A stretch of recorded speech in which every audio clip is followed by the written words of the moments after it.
Hello everyone, this is your English educator Akanksha Kumar और मैं आपका स्वागत करती हूँ अपने चैनल पे जिसका नाम है इंग्लिश बाय आकांक्षा मैम। तो स्टूडेंट्स, अभी तक अगर चैनल को आपने सब्सक्राइब नहीं किया है तो चैनल को सब्सक्राइब कर लीजिए और बेल आइकन को जरूर प्रेस कर लीजिएगा जिससे आपको सारे नोटिफिकेशन टाइम पे मिल पाए। दूसरी इंपॉर्टेंट चीज, आपको सारे सेशंस जितने भी होते हैं सबकी अगर पीडीएफ चाहिए, आपको द हिंदू की पीडीएफ चाहिए और आपको वोकैबुलरी मिलती है द हिंदू से मॉर्निंग में, जिससे इवनिंग में 9:30 पे आपको क्विज होता है। तो अगर आपको ये सारी पीडीएफ्स चाहिए तो आपको सिंपली क्या करना है, आपको मेरे साथ जुड़ जाना है मेरे टेलीग्राम ग्रुप पे, दैट इज इंग्लिश बाय आकांक्षा कुमार। इसको ज्वाइन करिए, जितनी भी आपकी क्वेरीज हैं वो सारी सॉल्व होंगी यहाँ पे, तो टेलीग्राम ज्वाइन करना मत भूलिएगा।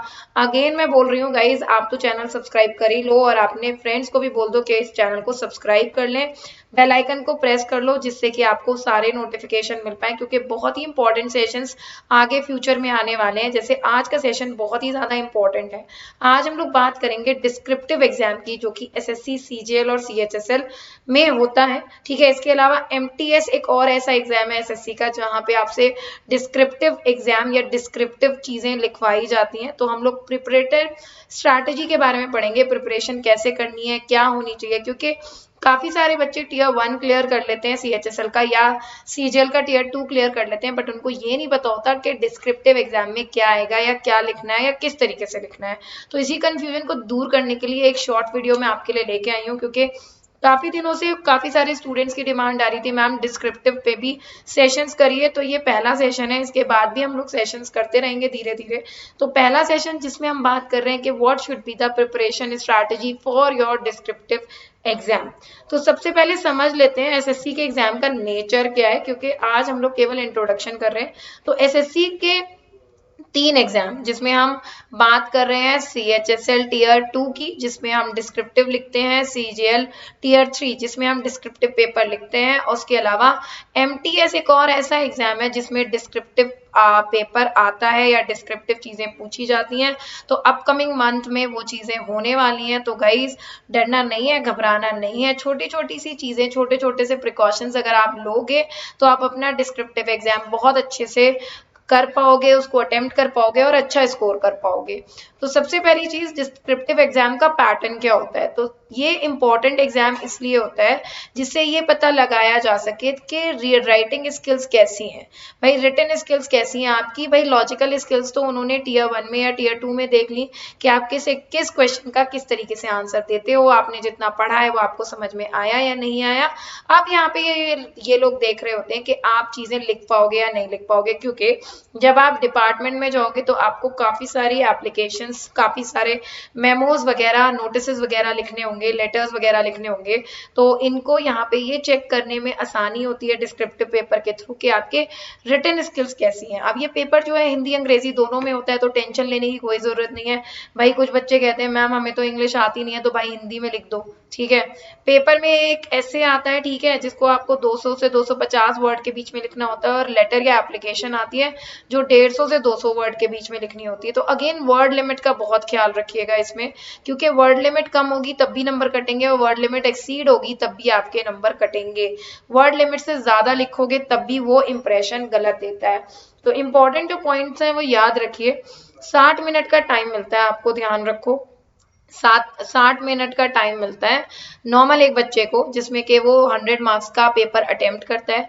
जबकि जो लोग फिजिकली हैंडीकैप्ड हैं या स्पेशल चिल्ड्रन जो हैं उनको क्या करते हैं, या जो मेंटली फीबल बच्चे हैं उनको 80 मिनट मिलते हैं। गाइस ध्यान रखिएगा, पेपर में ऐसे होता है जिसमें 200 से 250 वर्ड का आपको ऐसे लिखना होता है, और पेपर में एक लेटर या फिर मेमो या फिर एप्लीकेशन राइटिंग होती है जिसमें आपको 150 से 200 वर्ड का लेटर या एप्लीकेशन लिखनी होती है। तो ये दोनों चीजें ध्यान रखिएगा। वर्ड लिमिट, मैं दोबारा से बोल रही हूँ, वर्ड लिमिट का बहुत ध्यान रखना है, ना ज्यादा होनी चाहिए ना कम होनी चाहिए, इस चीज का ध्यान रखें। चलिए नेक्स्ट इंपॉर्टेंट चीज, क्वालिफाइंग मार्क्स जो होते हैं वो 33% होते हैं। तो मिनिमम 33% तो आपको लेके ही आने हैं, तभी आपका पेपर चेक होगा, ध्यान रखिएगा, अदरवाइज आपका पेपर चेक ही नहीं होगा।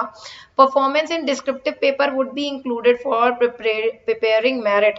तो अगर आप सीजीएल दे रहे हो तो आपकी जो मेरिट है, या सीएचएसएल दे रहे हो तो आपकी जो मेरिट है गाइज, उसमें यहाँ के नंबर बहुत इंपॉर्टेंट रोल प्ले करते हैं। तो आपका फाइनल सिलेक्शन जो होता है ना, वो सारा डिपेंडेंट होता है बेसिकली आपके कितने मार्क्स आते हैं डिस्क्रिप्टिव में।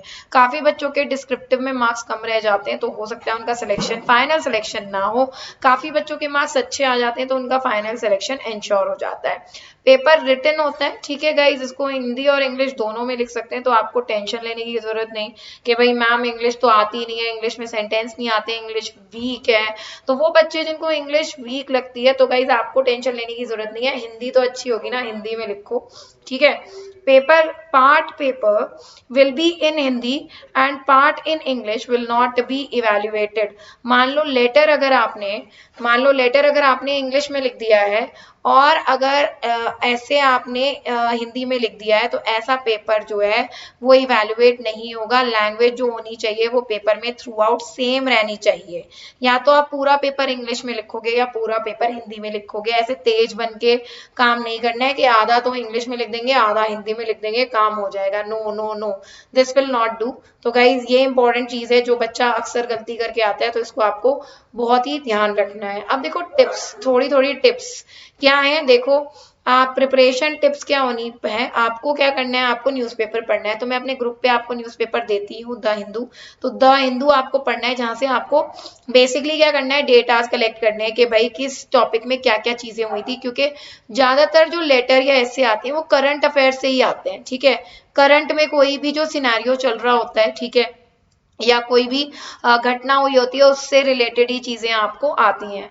और गाइस प्रैक्टिस करिए राइटिंग, ऐसा नहीं है कि आपने पढ़ लिया बट आप प्रैक्टिस नहीं कर रहे हो तो आप एकदम से जाओगे और वहां पे लिख पाओगे। तो आपको लिखने की प्रैक्टिस करनी है, प्रैक्टिस मेक्स यू परफेक्ट।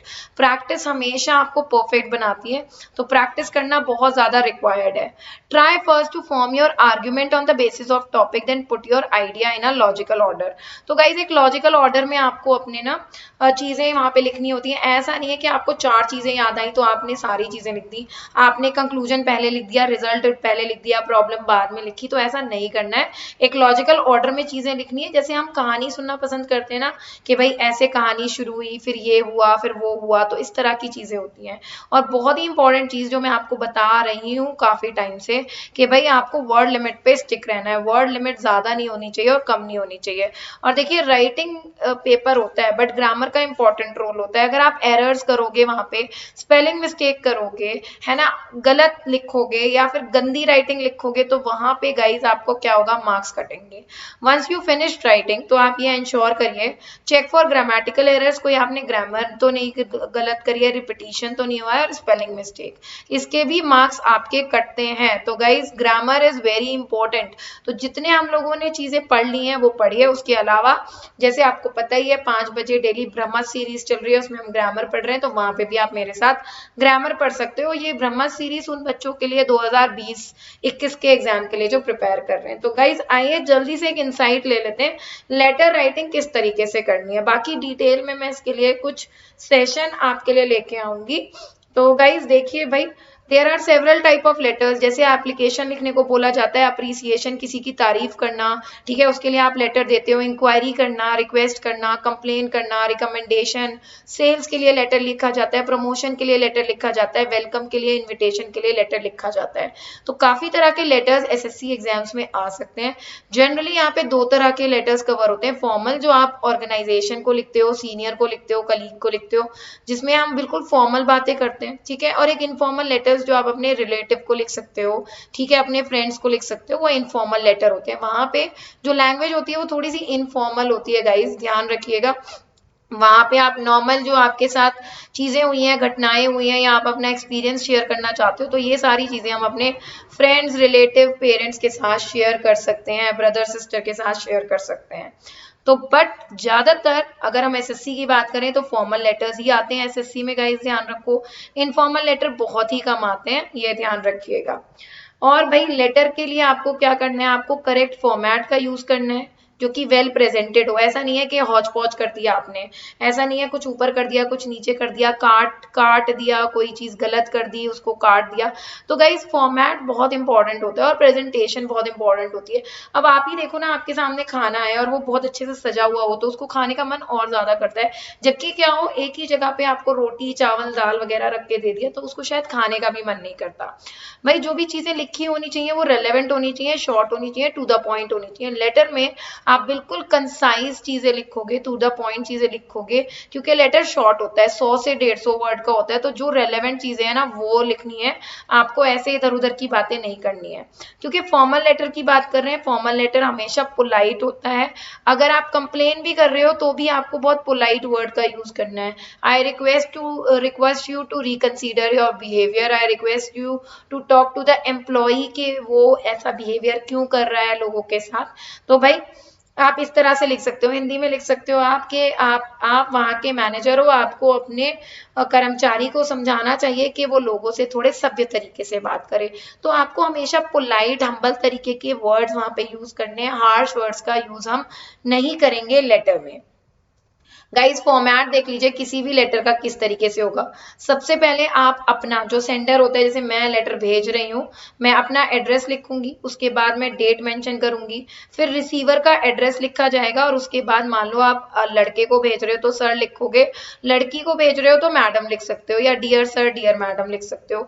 इसके बाद सब्जेक्ट मेंशन करोगे किस रिगार्डिंग में लेटर है। जैसे मुझे बैंक अकाउंट ओपन कराना है तो मैं वहां पे हेडिंग दे दूंगी to open a bank account in your branch, मुझे बैंक अकाउंट ओपन करना है ब्रांच में। उसके बाद गाइस ध्यान रखिएगा बॉडी ऑफ द लेटर, जिसमें क्या होता है पहले में मेन कंटेंट होता है। अगर मान लो आपको कोई प्रॉब्लम है, आपको कोई चीज है, आपको अकाउंट खोलना है, तो आप उसके बारे में उसको बताओगे कि भाई आपका कंसर्न क्या है, बेसिकली आपका कंसर्न क्या है, आप लेटर क्यों लिख रहे हो, ठीक है। उसके बाद आप क्या चाहते हो, तो बीच में जो बेसिकली इंट्रोडक्शन में क्या होता है कि आपकी प्रॉब्लम क्या है, ठीक है, प्रॉब्लम क्या है, कंसर्न क्या है, मेन कंटेंट में आप क्या चाहते हैं कि भाई क्या होना चाहिए, और कंक्लूजन में भाई आप उसको सजेशन बता देते हो। जैसे मान लो मैं XYZ कॉलोनी में रहती हूँ, मेरे कॉलोनी की रोड पे बहुत ज्यादा गड्ढे हैं, तो ये इंट्रोडक्शन हो गया। मेन कंटेंट में क्या होना चाहिए, इन गड्ढों को भरा जाना चाहिए क्योंकि इनकी वजह से एक्सीडेंट हो रहा है, इसमें पानी जम जाता है, मच्छर हो जाते हैं, मलेरिया हो सकता है। और कंक्लूजन में आप रिक्वेस्ट करोगे कि भाई आपको, मतलब आपने ये म्युनिसिपालिटी को लेटर लिखा तो म्युनिसिपालिटी से आप रिक्वेस्ट करोगे कि आपको इन गड्ढों को जल्दी से जल्दी भरने का या इनकी मरम्मत करने के लिए कोई स्टेप उठाने चाहिए। और लास्ट में अगेन सैल्यूटेशन लिखेंगे जिसमें हम लोग थैंकिंग यू, योर्स फेथफुली या योर्स ट्रूली लिख सकते हैं, और अपना नाम या अपना सिग्नेचर लिख सकते हैं। तो गाइज ये फॉर्मेट है लेटर का, इसका आप चाहो तो स्क्रीनशॉट ले सकते हो, ठीक है, इसको चाहो तो आप रख सकते हो, ठीक है। मैं एक बार और आपको समझा देती हूँ इसको, जिससे थोड़ा सा और क्लियरिटी आ जाए, ठीक। सबसे पहले सेंडर का एड्रेस, उसके बाद डेट, जिस डेट में लेटर लिखा जा रहा है। रिसीवर के लिए, जिसको आप लेटर भेज रहे हो, उसके लिए आप सर डियर मैडम सैल्यूटेशन लिखोगे। सब्जेक्ट लिखोगे किस रिगार्डिंग में लेटर है। फिर आप बॉडी लिखना शुरू करोगे। बॉडी में 3 पार्ट्स होंगे, पहले में आप प्रॉब्लम बताओगे, दूसरे में आप प्रॉब्लम डिस्कस करोगे अगर प्रॉब्लम है या कोई भी कंसर्न है, दूसरे में आप प्रॉब्लम डिस्कस करोगे, और तीसरे में आप उसको एंडिंग नोट लिखोगे, आप अपने सजेशन दे दोगे कि प्रॉब्लम को एंड कैसे किया जाए। और लास्ट में ये क्लोजिंग सैल्यूटेशन, जिसमें आप thanking you, regards, your faithfully और अपने सिग्नेचर्स वगैरह लिख सकते हो। ध्यान रखिएगा यहाँ पे, if not mentioned in the question just right ABC और XYZ। अगर कोई नाम मेंशन नहीं है, अगर कोई आदमी का नाम मेंशन नहीं है, कोई ऑर्गेनाइजेशन का नाम मेंशन नहीं है, ABC या XYZ लिख दीजिए, अपना नाम नहीं लिखना है, ये इंपॉर्टेंट चीज है, इसको ध्यान रखिएगा। तो ये हुई लेटर के बारे में कुछ इंपॉर्टेंट लेटर के टॉपिक जो हमने देखे, तो वो देख लीजिए क्या कह रहा है। Write an application to the manager of ABC private limited for the post of relationship manager with reference to their advertisement in the Times of India of 16 June 2019 या 2020, ठीक है। तो यहाँ पे डेट अकॉर्डिंगली उसे के हिसाब से आ जाएगी कि आपको अपनी जॉब एप्लीकेशन भेजनी है, तो जॉब एप्लीकेशन भेजेंगे जिसमें हम उससे रिक्वेस्ट कर रहे होंगे कि हमको रख लो, और रेफरेंस मेंशन करना है कि आपको ये जॉब के बारे में कहाँ से पता चला, एडवर्टीजमेंट छपा था टाइम्स ऑफ इंडिया में एक पर्टिकुलर डेट पे।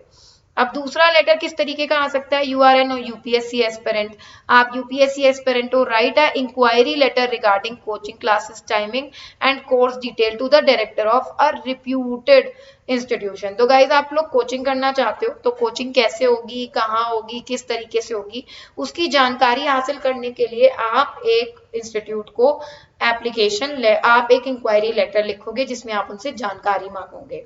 Write a letter to the editor of Hindustan Times to complain about the inadequate bus services to the locality।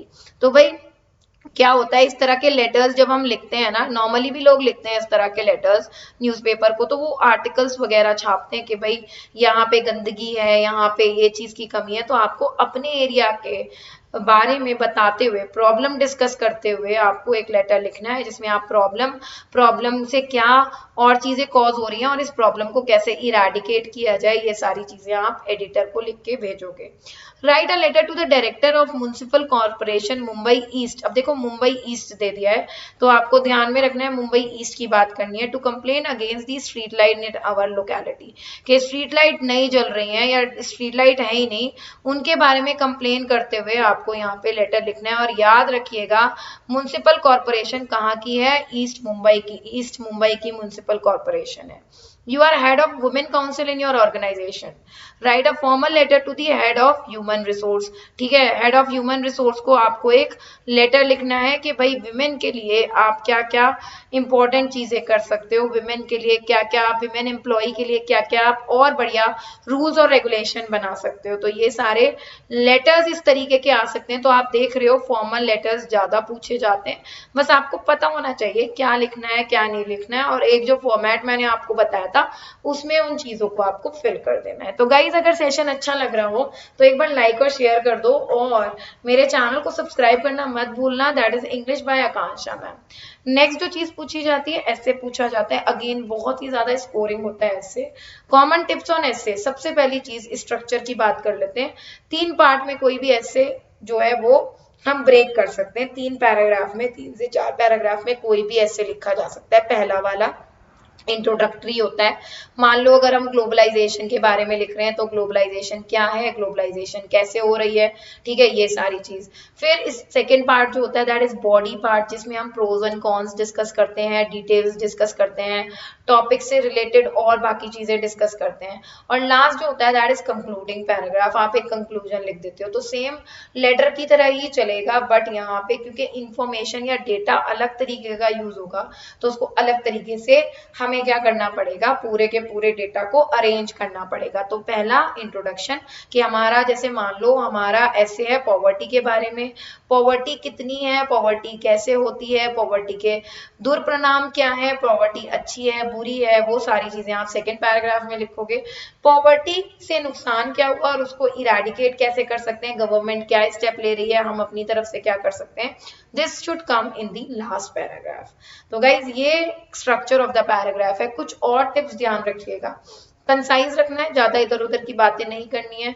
200 से 250 वर्ड का पैराग्राफ लिखना है तो वर्ड लिमिट पे बिल्कुल स्टिक रहना है। तो आप ज्यादा नहीं लिखोगे, कई बार होता है भावनाओं में बह जाते हैं और ज्यादा लिख देते हैं, वो भी खतरनाक होता है। ग्रामेटिकल एरर नहीं करने हैं। इडियम्स और फ्रेजेस का अगर आप यूज कर लोगे तो आपको एडवांटेज मिलेगा, बट अगेन यूज तब करिएगा जब आपको उसके एग्जैक्ट मीनिंग पता हो। लैंग्वेज सिंपल और क्लियर होनी चाहिए, ज्यादा वोकैबुलरी वर्ड मतलब जिनको हम जार्गन कहते हैं, डिफिकल्ट वर्ड यूज नहीं करने हैं। सिंपल कंसाइज क्लियर लैंग्वेज का यूज करना है, न्यूट्रल रहना है। मान लो अगर वो पूछ रहा है जिंगोइज्म के बारे में, मान लो अगर वो पूछ रहा है, वैसे तो कंट्रोवर्शियल इश्यूज आते ही नहीं है, जैसे जिंगोइज्म, या हम लोग बात कर रहे हैं India versus Pakistan, India versus China, या टिकटॉक बैन।